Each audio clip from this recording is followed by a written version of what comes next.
कर्नाटक में एक बार फिर से वीर सावरकर को लेकर चर्चा हो रही है। वजह है कर्नाटक के 8वीं कक्षा के कन्नड़ा पाठ्यपुस्तक में वीर सावरकर को लेकर लिखा गया एक लेख, जिसमें कहा गया है कि वीर सावरकर बुलबुल पंछी के पंखों पर बैठकर मातृभूमि की यात्रा करते थे। अब इसको लेकर सवाल उठाए जा रहे हैं। सवाल कांग्रेस की तरफ से उठाए जा रहे हैं और कुछ एजुकेशनल एक्सपर्ट्स की तरफ से। एजुकेशनल एक्सपर्ट्स का कहना है कि यह अनसाइंटिफिक है। कैसे एक इंसान बुलबुल के पंखों पर बैठ सकता है। वही कांग्रेस का कहना है कि प्रदेश की बीजेपी सरकार बच्चों को गुमराह कर रही है। वो नेशनल एजुकेशन पॉलिसी के बदले नागपुर एजुकेशनल पॉलिसी लागू कर रही है। लेकिन कर्नाटक के शिक्षा मंत्री बीसी नागेश का कहना है कि ये लेखक की कल्पना है और हकीकत नहीं है। लेखक वहाँ पर गए थे सेलुलर जेल में और उन्होंने वो कल्पना की थी और उस कल्पना को उन्होंने बयान किया था अपने लेख में और उसी लेख को जो है इस चैप्टर में ऐड किया गया है। दरअसल ये लेख जो है कन्नड़ा राइटर केटी गट्टी ने लिखा था। केटी गट्टी जो है 1911 से 1924 के दौरान जो है सेलुलर जेल गए थे, जहां पर उस वक्त सावरकर बंद थे। केटी गट्टी एक ट्रेवलर थे और उन्होंने ये लेख लिखा था और उसमें उन्होंने कहा था कि सावरकर को जेल में जिस कमरे में रखा गया था उसमें रोशनी अंदर आने के लिए एक छोटा सा की होल भी नहीं था।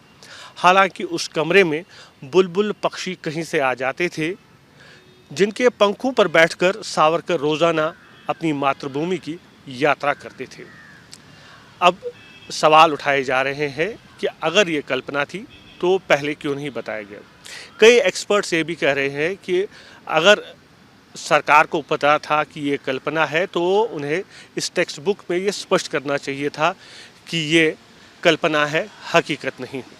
दरअसल कुछ महीने पहले जो है कर्नाटक सरकार ने एक टेक्स्ट बुक रिव्यू समिति का गठन किया था। उसके अध्यक्ष रोहित चक्रतीर्थी बनाए गए थे और उन्हें जिम्मेदारी दी गई थी कि वो टेक्स्ट बुक्स का सिलेबस जो है रिव्यू करे और बदलाव करे अगर उनको लगे कि कहीं पे बदलाव करना है।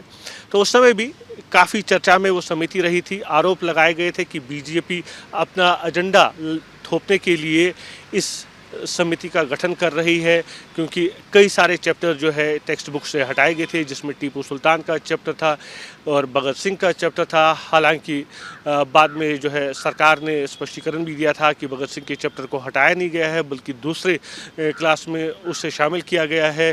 कन्नड़ा लेखक के कई चैप्टर्स को डिलीट किया गया। तो काफ़ी बवाल उस समय भी हुआ था और उसी रिव्यू समिति ने वीर सावरकर के इस चैप्टर को कक्षा 8वीं के कन्नड़ा टेक्स्ट बुक में शामिल किया गया है।